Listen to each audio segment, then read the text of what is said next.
Welcome on stage Pavel Studený from Outreach, who will be talking about essential strategies for mastering software architecture. So please welcome Pavel on stage. Hello, everybody. So my name is Pavel Studený. I work for Outreach. I was thinking, what do I have to do even with architecture? But then I realized I've done some architecture that is pretty successful. Some of that is running in production for over 10 years without any major change to that. And maybe there are some things that all these architecture pieces have in common. So let me share with you a few tricks that you can use maybe from tomorrow on. So what we are going to talk about, first of all, before starting the architecture, it's essential that you spend some time on the research on the subject and what tools you are going to use.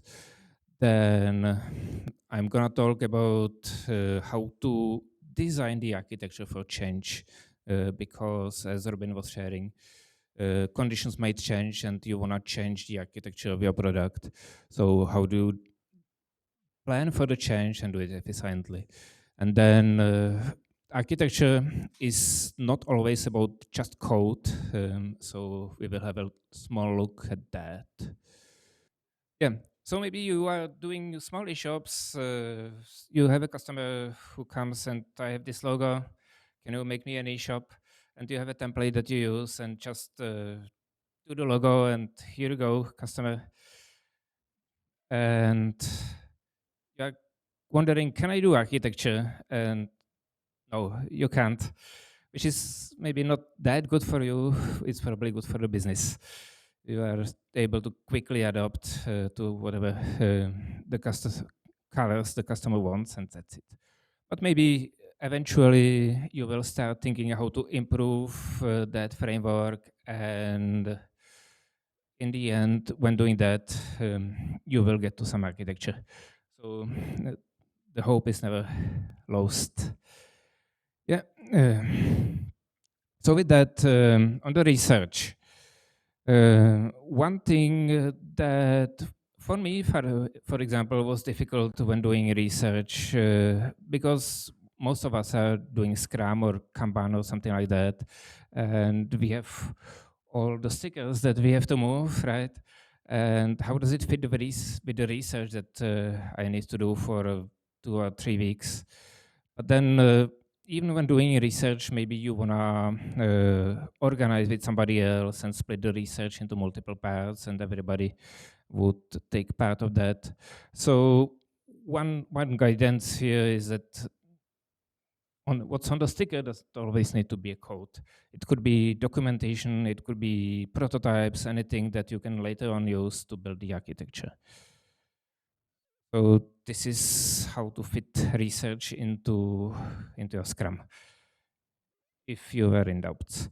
Then what's a part of the research? First of all, you want to pick the language. Mostly in your company, you would have a set of languages that you are using, right? It might be Java, it might be C++, whatever. So you don't want to deviate too much so that anybody in the company, if you fall under the bus, is able to take the work and continue on that. So you wanna pick the best language that you have in the company for the purpose. Then you wanna have a look what's around, what does the language provide, what libraries are available that you can use. Then you wanna think about what's gonna execute on the back end, what's gonna execute on the client's computer, what other services you can add or remove. Yeah, so I will show an example of all of this. This is one. So this example comes from Outreach. So one of the issues or conditions that we have is that on the front-end side, we were using React quite heavily, or we still are using React. So we had a lot of tools for React, a lot of code written, like who is the current user, what are the feature flags and whatnot.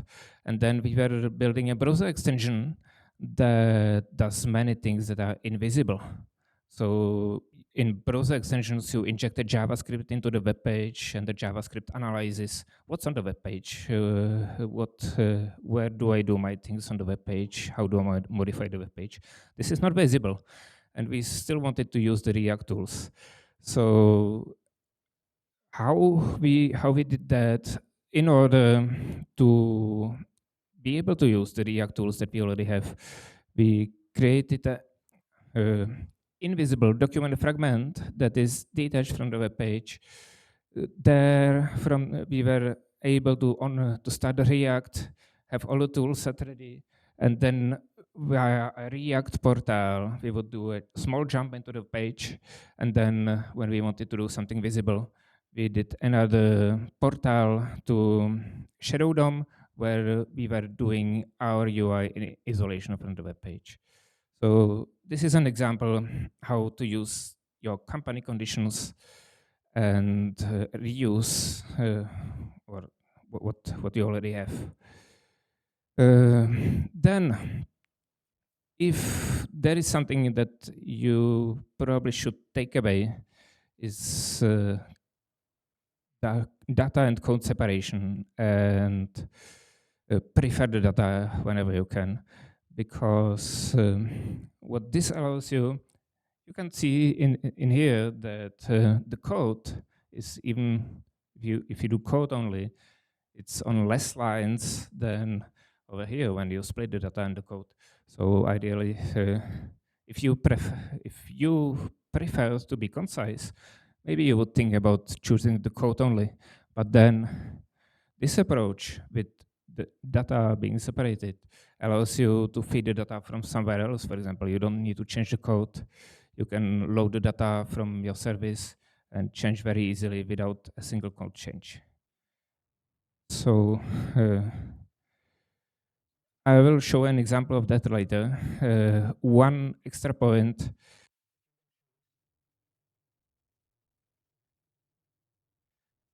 Hello? Good. If you can choose whether to like ping pong things between different components between the front end and the back end. If you can do it locally, it's always more robust. There is less factors that you need to consider. After all, if you have a front-end developer and a back-end developer, and you have such a system and you need to make a change, you need at least two people, you need to deploy at least two things. While when you have it on one place, then you only do once. And you have one developer to change it. So an example of that, I was a few years ago working on a security software that needed to detect login forms in a page. So basically you get an arbitrary page, any page you can think about, and you want to detect whether there is a login form or not. So what I did some pre-processing of the web page to only isolate the things that were visible to the user. Then I was able to take a few XSLT rules that would look like this. And they would check what's on the web page, and they could return me where the form is and similar. And then there were some exceptions. For example, if you have a two-step login form, then the exception would be that if you have an password input that it is hidden from the user and you have one extra input, then this is a login form that you can see on Google, for example. So with this approach, the pre-processing was fairly simple. I don't know, 200 lines. And then I was surprised myself. I was able to go with about 10 XSLT rules to detect such a login form. We were at some point checking with our competition whether we would buy some extra data for the exceptional rules. And this competition was breaking both of the principles that I was mentioning. So they had some Python code on the back end. They were sending something from the front end to the back end. They weren't able to isolate the data from the code. So they had like 3,000 lines of code, and I don't know how much data to that. And they weren't even able to split it. We had no use for the Python, and they could not give us the data. So this is why it's important to keep it as much separate as possible. Okay, one thing that Robin was touching as well is the levels of abstraction, where you want to. What is that, first of all, right? You can start with a function. You most of the time want a function that does a single thing, right? If the function does multiple things like logic and logging and displays something in the UI, then you probably want to split the function. But there is so many other levels of abstraction. GraphQL might be one of them.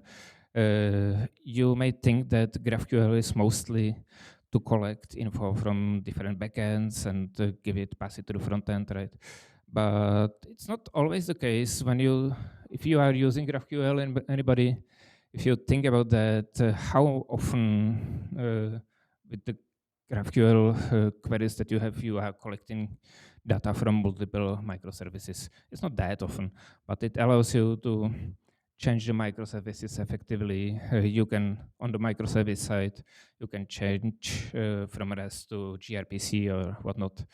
And you still have these changes abstracted from the front end. So this is what I meant. And I have one kind of bad example.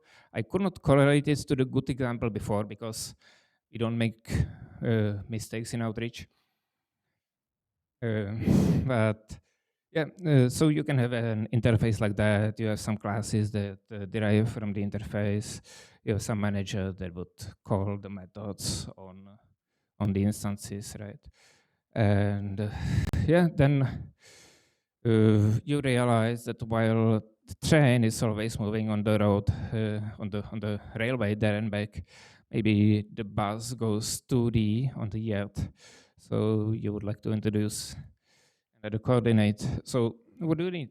You need to change this. You need to do something about the train. You need to change here. So it's quite a few changes for one necessity over here. So this is something that you likely want to avoid, but instead, this is a good example. You want to build layers that isolate the functionality or bring multiple functionalities together. This is in this example, in Outreach, we are using a web application, of course, and then we have some wrapper on the bottom. We use Material UI, right? But in some Material UI is a library of components that gives you all the everything you need on the web. But if you have a certain design systems, you want to limit certain things. You have company colors. You are using toggles for this and that.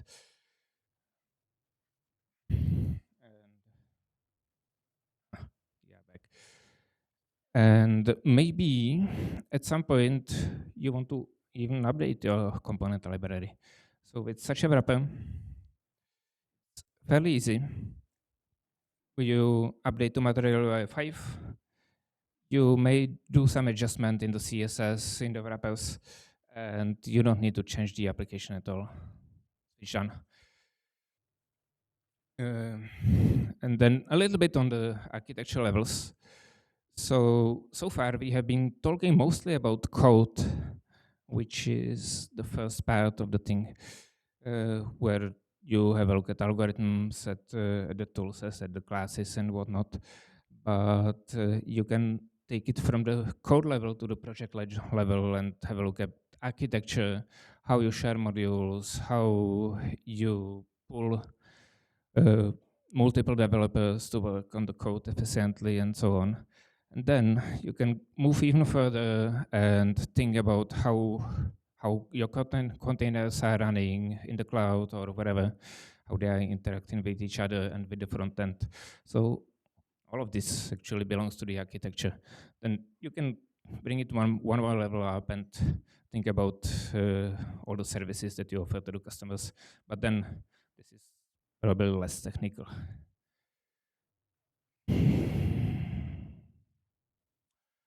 So, what we have covered is the importance of the research, think about changes in the architecture, and that architecture is not just code, but it depends on what you work on. So, thank you.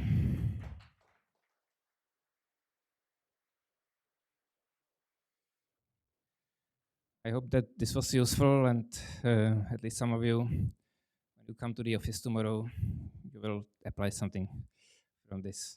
Thank you all.